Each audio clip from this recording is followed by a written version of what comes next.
લક્ષ્ય ન્યૂઝ, એક નજર, એક લક્ષ્ય. સુરેન્દ્રનગર દીનદયાળ હોલ ખાતે જિલ્લા કક્ષાનો કૃષિ મહોત્સવ કાર્યક્રમ યોજાયો.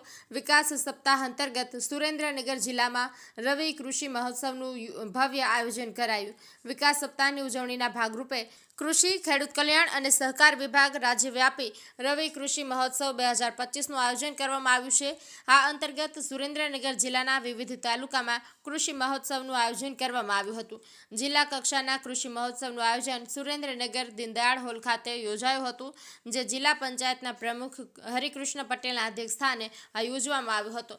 કાર્યક્રમમાં જિલ્લા કલેક્ટર ડોક્ટર રાજેન્દ્ર પટેલ, જિલ્લા વિકાસ અધિકારી કે.એમ. યાજ્ઞિક, જિલ્લા ખેતીવાડી અધિકારી, જિલ્લા આત્મા પ્રોજેક્ટના ડાયરેક્ટર સહિત કૃષિ વિષયના નિષ્ણાતો ઉપસ્થિત રહ્યા હતા અને ખેડૂતોને રવિ સિઝનના પાકો અંગે આધુનિક તકનીકી માર્ગદર્શન આપવામાં આવ્યું હતું. કૃષિ વૈજ્ઞાનિકો દ્વારા સસ્ટેનેબલ ફાર્મિંગ, રાસાયણિક ખાતરનું કાર્યક્ષમ ઉપયોગ અને પ્રાકૃતિક કૃષિ જેવા વિષયો પર માર્ગદર્શન અપાયું હતું. પ્રાકૃતિક ખેતી કરતા ખેડૂતોને સન્માન અને સહાય વિતરણ, પ્રગતિશીલ ખેડૂતોને યોજનાકીય સહાયનું વિતરણ કરવામાં આવ્યું હતું.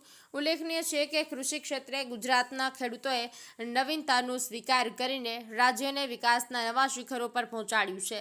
આ કાર્યક્રમનો મુખ્ય હેતુ ખેડૂતોને વધુ ઉપજ, ઓછી કિંમત અને વધુ આવક સાથે આત્મનિર્ભર ખેડૂત સમૃદ્ધ ગુજરાતનું સ્વપ્ન સાકાર થાય તે જરૂરી છે. બ્રિજેશ ત્રિવેદી, સુરેન્દ્રનગર.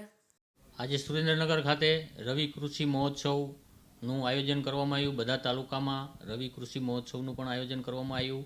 એમાં માનનીય કલેક્ટરશ્રી, જિલ્લા વિકાસ અધિકારીશ્રી, જિલ્લા પંચાયત સદસ્યશ્રીઓ, ચેરમેનશ્રીઓ બધા હાજર રહ્યા અને પ્રાકૃતિક ખેતી કરવાવાળા ખેડૂતો પણ મોટી સંખ્યામાં હાજર રહ્યા. જિલ્લાના પ્રાકૃતિક ખેતી કરવાવાળા ખેડૂતોને જે 1 નંબર, 2 નંબર, 3 નંબર આવતા હતા એમને પણ સન્માનિત કરવામાં આવ્યા અને ખેડૂતો પ્રાકૃતિક ખેતી તરફ વળે અને સરકારી યોજનાનો પૂરેપૂરો લાભ લે એ હેતુથી રવિ કૃષિ મહોત્સવનું સુરેન્દ્રનગર ખાતે આજે આયોજન કરવામાં આવ્યું. મારું ગામ વડોદ, મારું નામ કાળુભાઈ પંજાબભાઈ પટેલ, મારો મોબાઈલ નંબર છે 99744 00126. હું છેલ્લા 12 વર્ષથી પ્રાકૃતિક ખેતી કરું છું અને આજે કૃષિ મહોત્સવની અંદર અહીં સ્ટોલ મળ્યો છે અને ત્યાં પણ મારું 5-10 મિનિટનું વક્તવ્ય હતું અને આવા બધા મોટા ઉચ્ચ અધિકારીઓ આવીને અને મારી કૃતિની કાર્યની પ્રશંસા કરીને આજે મને 25,000 રૂપિયાનું સન્માનિત એવોર્ડ કર્યો છે અને જિલ્લા કક્ષાનો મને એવોર્ડ મળ્યો છે. પણ ખરેખર હું માનું આ પ્રસિદ્ધિ પત્ર નથી, પણ ધરતી માતાનો એક લવ લેટર છે. કારણ કે હું ધરતી માતા માટે સતત પ્રયત્ન કરતો રહ્યો, ધરતી માતાનું પ્રેમ કરું છું અને આજે માને ઉમળકો આપ્યો અને આવા જિલ્લા ઉચ્ચ અધિકારી કક્ષાના લોકોને મને મોકલી અને મારો ઉત્સાહ વધાર્યો.